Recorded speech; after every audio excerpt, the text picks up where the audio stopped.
ఓం శనేశ్వరాయ నమ. ఛాయా మార్తాండ సంభూతం రవిపుత్రం యమాగ్రజం. అని మనం శనీశ్వరుని అనేకమైనటువంటి పేర్లతో మనం చూస్తూ ఉంటాం. యమాగ్రజం యముడికి అన్నగారాయన, అలాగే ఛాయాకి సూర్యదేవునికి పుట్టినటువంటి వాడు. నీలాంజన సమాభాసం రవిపుత్రం యమాగ్రజం. ఛాయా మార్తాండ సంభూతం రవి ఈ యొక్క తం నమామి శనేశ్వరం అంటూ మనం పెడతాం కదా. అందువల్ల ఈ శని ఇప్పుడు మనకి ఎక్కడున్నాడండి? ఈ యొక్క సంవత్సరం అంతా కూడా, పరాభవనామ సంవత్సరం అంతా కూడా శని బక్రించి మీనరాశిలో ఉంటాడు.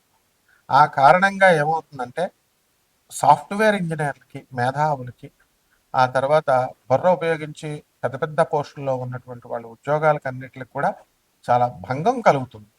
అంతేకాకుండా ఆ యొక్క గురుడు మిథున రాశిలో ఉన్నాడు. అందువలన మనం కనుక గమనించినట్లయితే చిన్నజీర స్వామి ఇప్పుడు మన కాంట్రవర్సీలో ఇరుక్కున్నారు. అలాగే జ్యోతిర్మయ పీఠం ద్వారకలో మరి ఆయన ఉత్తరాఖండ్లో ఉన్నటువంటి దాంట్లో మరి ఈ యొక్క జగద్గురువులైనటువంటి అవిముక్తానంద భారతి గారు ఆయన ఇరుక్కున్నారు. కాంట్రవర్సీలు ఏముండవు.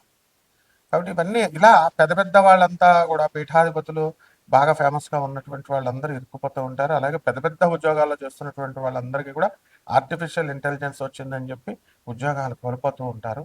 ఇది ఈ సంవత్సరం అంతా కూడా జరుగుతూ ఉంటుంది.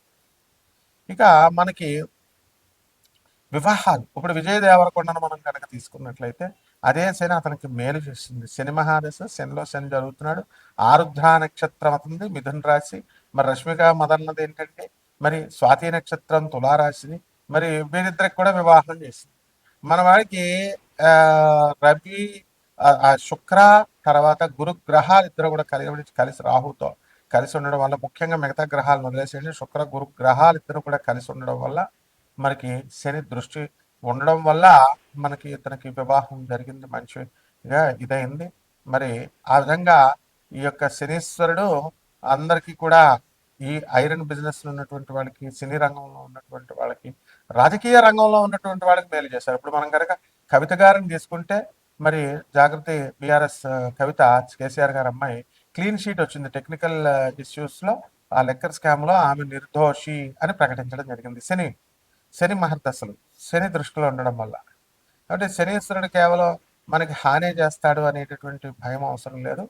కాబట్టి ఈ విధంగా మనము పూర్వజన్మంలో మనం చేసినటువంటి పాపాల కారణంగా గురు దోషణలు, దైవ దోషణలు, అనాథలకి, వికలాంగులకి, సాధువులకి, మరి పేదవారికి మనం సహాయం చేయకుండా మూర్ఖంగా వెళ్ళిపోవడము, ఇలాంటివన్నీ చేయడం వల్ల, పాపాలు చేయడం వల్ల ఈ శని తన యొక్క డ్యూటీ తాను చేస్తాడు. శిక్షించే వాళ్ళని శిక్షిస్తాడు, మరి మెచ్చుకునేటటువంటి వాళ్ళని మెచ్చుకుని ఇవన్నీ ఇస్తాడు. మళ్ళీ మీరు గమనించినట్లయితే ఈ యొక్క పోతులూరు వీరబ్రహ్మేంద్ర స్వామి వారి బనగానపల్లి మఠం, వీరబ్రహ్మేంద్ర మఠానికి వాళ్ళ ఎప్పటి నుంచో ఎన్నో సంవత్సరాలుగా ఆగిపోయింది.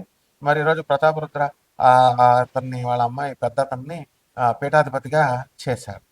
అంటే అపరిష్కృతంగా ఉన్నటువంటి పనులన్నీ కూడా పరిష్కృతమైపోయి ముందుకు తీసుకెళ్తా ఉంటాడు. ఏ ఏ రాశుల వారికి, ద్వాదశ రాశుల వారికి, మనకి ఏ రాశుల వారికి శని అనుకూలంగా ఉంటాడో ఆ యొక్క రాశులన్నీ కూడా ముందుకెళ్తాయి. ఏవైతే అనుకూలంగా లేవో వాళ్ళకి మరి దెబ్బతీస్తూ ఉంటాడు. అంతేకాకుండా ఇప్పుడు పంచగ్రహ కూటమి నడుస్తుంది.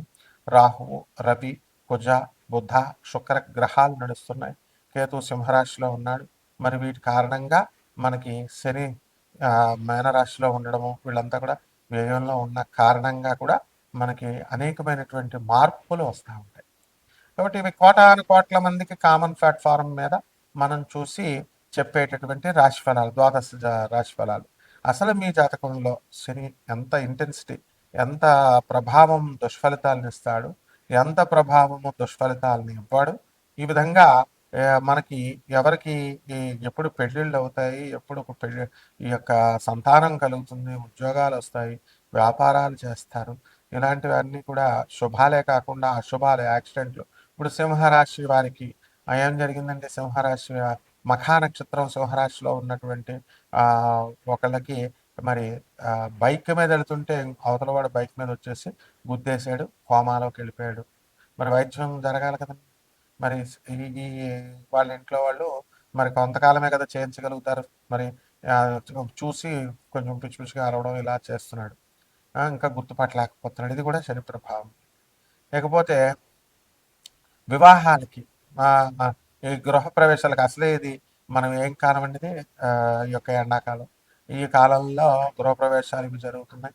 ఇవి చూద్దామని చెప్పేసి మనం మన వాళ్ళంతా బంధువులు అక్కగారింటికి ఓ తమ్ముడు వెళ్ళాడు. తమ్ముడు వెళితే ఏమైందండి, మరి వాళ్ళ ఇంట్లో దొంగతనం జరిగి అరకిలో వెండి, 1,50,000 డబ్బు ఇవి దొంగిలించారు. కేసు పెడదామని పోలీస్ స్టేషన్కి వెళ్తే ఎస్ఐ పొద్దున్న రమ్మంటాడు, సాయంత్రం రమ్మంటాడు. ఎందుకంటే వెండి రికవరీ చేయాలి, పైనుంచి క్రైమ్ రిపోర్ట్స్ అన్నీ కూడా చూపించుకోవాలి, ఏసీపీ డీసీపీ కాన్ఫరెన్సుల్లో, సిపి కాన్ఫరెన్సుల్లో చూపించాలి ఇవన్నీ కూడా. సో ప్రెజర్ ఉంటుందని ఈ విధంగా కేసు తీసుకోవట్లేదు.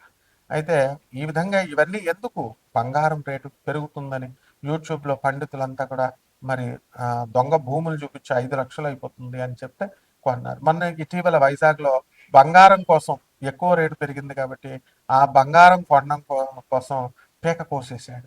చూశారు కదా మీరు, దొంగతనాలు జరుగుతున్నాయి, దోపిడీలు జరుగుతున్నాయి. కాబట్టి బంగారం కొనొద్దు ఎవరు కూడా. పేదవాళ్ళ యొక్క ఖర్చు అనేటటువంటిది బాగా పడుతుంది, శాపం అనేటటువంటిది. కాబట్టి మీ వ్యక్తిగత జాతకాల కోసం మమ్మల్ని సంప్రదించండి. పూర్తిగా ఏమి కావాలో అన్నీ కూడా ఉద్యోగాలు ఎప్పుడు వస్తాయి ఇవన్నీ కూడా. ఇక ద్వాదశ రాశి వారి అందరికీ కూడా మనకి ఒక్కొక్క రాశి వారిగా ఈ పరాభవనామ సంవత్సరంలో మనకి ఏం జరుగుతుందో చూద్దాం. మీనరాశి. ఈ మీనరాశి వారందరికీ కూడా ఏలినాటి శని జరుగుతోంది. మరి ఆ తర్వాత మనకి పరాభవనామ సంవత్సరంలో మీ యొక్క గురుడు పరాకాష్ఠకి వెళ్ళిపోతాడు. కర్కాటక రాశిలో వెరీ స్ట్రాంగ్ అయిపోతాడు, పంచమ స్థితిగతుడు అవుతాడు. సంతానం లేనటువంటి వాళ్ళకి సంతానం కలుగుతుంది. సర్వత్రా శుభాలు మిమ్మల్ని వెంటనే వస్తాయి. మీరు చదువుల్లో విద్యార్థులు మంచి రాణిస్తారు, ప్రభుత్వ ఉద్యోగాలు సాధిస్తారు. ఆ తర్వాత క్యాంపస్ ఇంటర్వ్యూల కోసం అటెండ్ అయినటువంటి వాళ్ళు విజయాలు సాధిస్తారు. ఈ విధంగా ఈ రాశి వారందరూ కూడా మీరు అనుకున్న పనులు అనుకున్నట్లు ముందుకు వెళ్ళిపోవడం అనేటటువంటి తథ్యం. అలాగే ఈ రాశి వారు చక్కగా నూతన వస్త్రాలు కొనుక్కోవడం, నూతనంగా బంగారాలు కొనుక్కోవడం ఇలాంటివి జరుగుతాయి.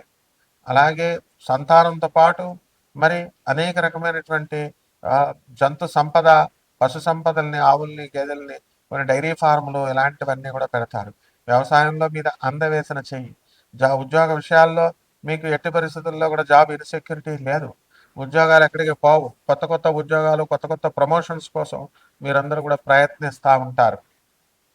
మీడియా రంగంలో ఉన్నటువంటి వాళ్ళందరికీ కూడా ప్రమోషన్స్, ఎక్కడికో మీరందరూ కూడా వెళ్ళిపోవడం అనేటటువంటివి జరుగుతాయి. హోటల్స్ వ్యాపారం, ఈ బట్టల షాపులు, సాఫ్ట్వేర్, ఈ ఫ్యాక్టరీస్, ఇలాంటి కంపెనీస్ ఇలాంటివన్నీ కూడా పెట్టి డబ్బులు సంపాదిస్తారు.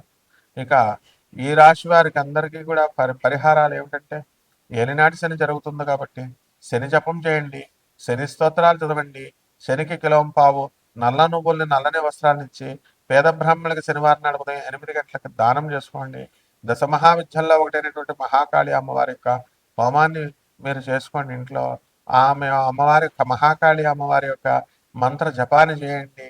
అలాగే జమ్మి చెట్టు చుట్టూ ప్రదక్షిణాలు చేయండి, రావి చెట్టు చుట్టూ ప్రదక్షిణాలు శనివారం నాడు చేయండి. ఓం శనేశ్వరాయ నమః అంటూ ఈ రకంగా చేసుకున్నట్లయితే ఈ యొక్క మీనరాశి వారికి అందరికీ కూడా టీ తాగినంత రిలాక్స్డ్గా అయిపోతారు. మీరు జీవితంలో అన్ని టెన్షన్స్ నుంచి మీరు పరాభవనం సంవత్సరంలో తప్పించుకోగలుగుతారు. శుభమస్తు.